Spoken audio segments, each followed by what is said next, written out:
नमस्कार मंडळी, कसे आहात? बरे आहात ना? बरे नसताल तर ही भाजी खाल्ल्याच्या नंतर तुम्ही अगदी ठणठणीत व्हाल। तर ही भाजी आहे बीटरूटची। तर हे पाव किलो इतकं बीटरूट आहे, त्याच्यावरचं छिलकं काढून घेतलेलं आहे। त्यानंतर धुवून त्याला मी चांगलं किसणीवरती खिसून घेतलेलं आहे।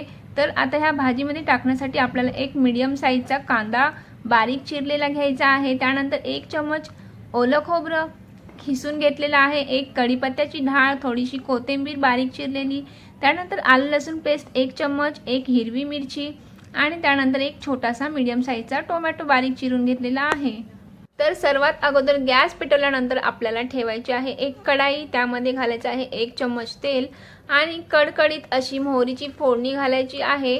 कढीपत्त्याची पानं सुद्धा घालणार आहोत त्यात आपण। आणि आता आपण ह्यात घालणार आहोत बारीक चिरलेला कांदा। कांदा आपल्याला हलकासा लालसर भाजून घ्यायचा आहे। तर पाहू शकता तुम्ही, तर हलकासा लालसर झालेला आहे। त्यानंतर मी ह्यात घालते एक बारीक चिरलेला टोमॅटो। तर टोमॅटो सुद्धा आपल्याला हलकीशी ग्रेव्ही झालेली दिसते बघा। तर त्यानंतर आलं लसूण पेस्ट ह्यात घालायची आहे। तर हे मिश्रण आपल्याला चांगलं हलवून घ्यायचं आहे।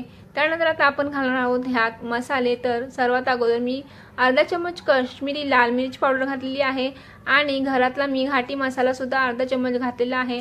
त्यानंतर धना पावडर अर्धा चम्मच, जिरा पावडर अर्धा चम्मच आणि त्यानंतर अर्धा चम्मच हळद घातलेली आहे। तर ते मिश्रण सर्व आपल्याला हलवून घेतल्याच्या नंतर खिसून ठेवलेलं आपल्याला जे बीटरूट होतं ते सुद्धा आता आपण ह्यात घालणार आहोत।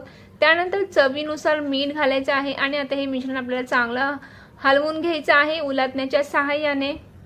तर आता बीटरूट ह्यात घातल्याच्या नंतर चांगलं परतून घ्यायचं आहे। त्यानंतर झाकण लावून 2-3 मिनिटांसाठी ठेवायचं आहे। त्यानंतर झाकण काढून पुन्हा ही भाजी हलवून घ्यायची आहे आपल्याला।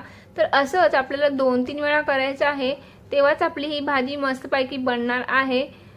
तर फ्रेंड्स, तुम्ही ही भाजी हप्त्यातून एकदा तरी नक्की खा।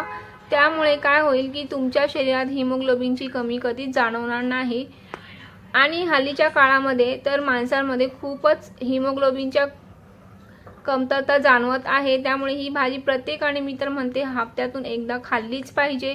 तर आता आपली ही भाजी एकदम तयार झालेली आहे। त्यानंतर आपण गार्निश करूया थोडीशी कोथिंबीर आणि खिसून ठेवलेलं जे खोबरं होतं ते सुद्धा। तर फ्रेंड्स, तुम्हाला माझा व्हिडिओ आवडला असेल तर लाईक करा। बाय।